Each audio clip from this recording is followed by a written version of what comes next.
everybody, and welcome to Kindwyn's Coastal Reads. And today I'm going to be reading to you a story from the Grimm's Complete Fairy Tales. And the story I'm reading is called The Raven. Okay, so get comfy and we will start The Raven. Okay, The Raven. There was once upon a time a queen who had a little daughter who was still so young that she had to be carried. One day the child was naughty, and the mother might say what she liked, but the child would not be quiet. Then she became impatient, and as the ravens were flying about the palace, she opened the window and said, "I wish you were a raven and would fly away, and then I should have some rest." Scarcely had she spoken the words before the child was changed into a raven and flew from her arms out of the window. It flew into a dark forest and stayed in it a long time, and the parents heard nothing of their child.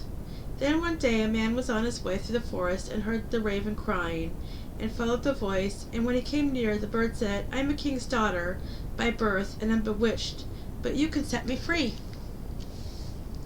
"What am I to do?" asked he. She said, "Go further into the forest, and you will find a house, wherein sits an aged woman, who will offer you meat and drink. But you must accept nothing, for if you eat and drink anything, you will fall into a sleep, and then you will not be able to deliver me. In the garden behind the house there is a great heap of tan, and on this you shall stand and wait for me. For 3 days I will come every afternoon at 2 o'clock in a carriage. On the first day 4 white horses will be harnessed to it, then 4 chestnut horses, and lastly 4 black ones. But if you are not awake but sleeping, I shall not be set free." The man promised to do everything that she desired, but the raven said, "Alas, I know already that you will not deliver me. You will accept something from that woman." Then the man once more promised that he would certainly not touch anything either to eat or to drink. But when he entered the house, the old woman came to him and said, "Poor man, how faint you are! Come and refresh yourself, eat and drink." "No," said the man, "I will not eat or drink." She, however, let him have no peace, and said, "If you will not eat, take 1 drink out of the glass, 1 is nothing." Then he let himself be persuaded and drank. Shortly before 2 o'clock in the afternoon, he went to the garden to the tan heap to wait for the raven. As he was standing there, his weariness all at once became so great that he could not struggle against it, and lay down for a short time, but he was determined not to go to sleep. Hardly, however, had he lain down than his eyes closed of their own accord, and he fell asleep and slept so soundly that nothing in the world could have aroused him. At 2 o'clock the raven came driving up with 4 white horses, but she was already in deep grief, and said, "I know he is asleep." And when she came into the garden, he was indeed lying there asleep on the heap of tan. She alighted from the carriage, went to him, shook him, and called him, but he did not awake. Next day about noon the old woman came again and brought him food and drink, but he would not take any of it. But she let him have no rest, and persuaded him until at length he again took 1 drink out of the glass. Towards 2 o'clock he went into the garden in the tan heap to wait for the raven, but all at once he felt such a great weariness that his limbs would no longer support him. He could not help himself, and was forced to lie down, and fell into a heavy sleep. When the raven drove up with 4 brown horses, she was already full of grief, and said, "I know he is asleep." She went to him, but there he lay sleeping, and there was no waking him. Next day the old woman asked what was the meaning of this. He was neither eating nor drinking anything. Did he want to die? He replied, "I am not allowed to eat or drink, and will not do so." But she set a dish with food and a glass with wine before him, and when he smelled it he could not resist, and swallowed a deep drink. When the time came, he went out into the garden and the heap of tan, and waited for the king's daughter. But he became still more weary than on the day before, and lay down and slept as soundly as if he had been a stone. At 2 o'clock the raven came with 4 black horses and the coachman, and everything else was black. She was already in the deepest grief, and said, "I know that he is asleep and cannot deliver me." When she came to him, there he was, lying fast asleep. She shook him and called him, but she could not wake him. Then she had laid a loaf beside him. Excuse me. Stupid head cold. Then she laid a loaf beside him, and after that a piece of meat, and thirdly a bottle of wine, and he might consume as much of all of them as he liked, but they would never grow less. And after this she took a gold ring from her finger and put it on his, and her name was graven on it. Lastly she laid a letter beside him, wherein was written what she had given him, and that none of the things would ever grow less. And in it was also written, I see right well that here you will never be able to deliver me. But if you are still willing to deliver me, come to the golden castle of Stromberg. It lies in your power, of that I am certain.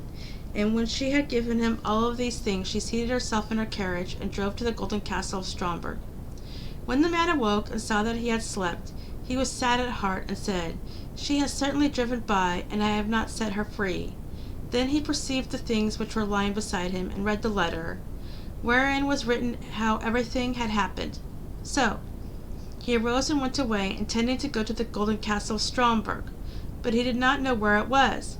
After he had walked about the world for a long time, he entered into a dark forest, and walked for 14 days, and still could not find his way out. Then it was once more evening, and he was so tired that he lay down in a thicket and fell asleep. Next day he went onwards, and in the evening, as he was again about to lie down beneath some bushes, he heard such a howling and crying that he could not go to sleep. And at the time when people light the candles, he saw one glimmering, and arose and went towards it. Then he came to a house which seemed very small, for in front of it a great giant was standing. He thought to himself, If I go in, and the giant sees me, it will very likely cost me my life. At length he ventured it, and went in. When the giant saw him, he said, It is well that you come, for it is a long time since I have eaten. I will at once eat you for my supper. I'd rather you would leave that alone, said the man. I do not like to be eaten, but if you have any desire to eat, I have quite enough here to satisfy you. If that be true, said the giant, you may be very easy. I was going to devour you because I had nothing else. Then they went and sat down to the table, and the man took out the bread, wine, and meat which would never come to an end. This pleases me well, said the giant, and ate to his heart's content. Then the man said to him, Can you tell me where the golden castle of Stromberg is? The giant said, I will look at my map. All the towns and villages and houses are to be found in it. He brought out the map which he had in that room, and looked for the castle, but it was not to be found on it. It's no matter, said he. I have some still larger maps in my cupboard upstairs, and we will look in them. But there too it was in vain. The man now wanted to go onwards, but the giant begged him to wait a few days longer until his brother, who had gone out to bring some provisions, came home. When the brother came home, they inquired about the golden castle of Stromberg. He replied, When I have eaten and had enough, I will look into the map. Then he went with them up to his chamber, and they searched the map, but could not find it. Then he brought out still older maps, and they never rested until they found the golden castle of Stromberg, but it was many thousand miles away. How am I to get there? Asked the man. The giant said, I have 2 hours' time, during which I will carry you into the neighborhood, but after that I must be at home to suckle the child that we have. So the giant carried the man to about 100 leagues from the castle, and said, You can very well walk the rest of the way alone, and he turned back. The man, however, went onwards day and night, until at length he came to the golden castle of Stromberg. It stood on a glass mountain, and the bewitched maiden drove in her carriage round the castle, and then went inside it. He rejoiced when he saw her, and wanted to climb up to her, but when she began to do so, he always slipped down the glass again.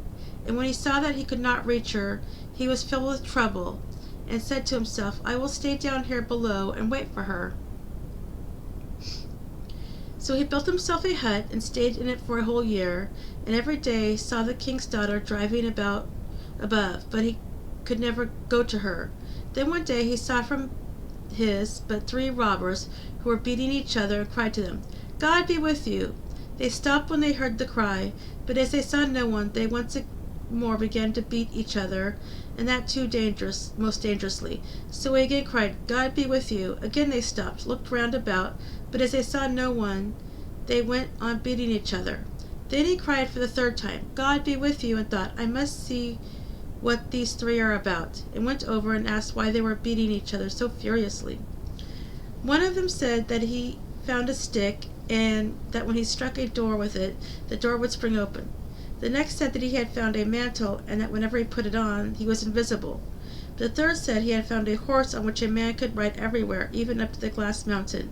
and now they did not know whether they ought to have these things in common, or whether they ought to divide them. Then the man said, I will give you something in exchange for these 3 things.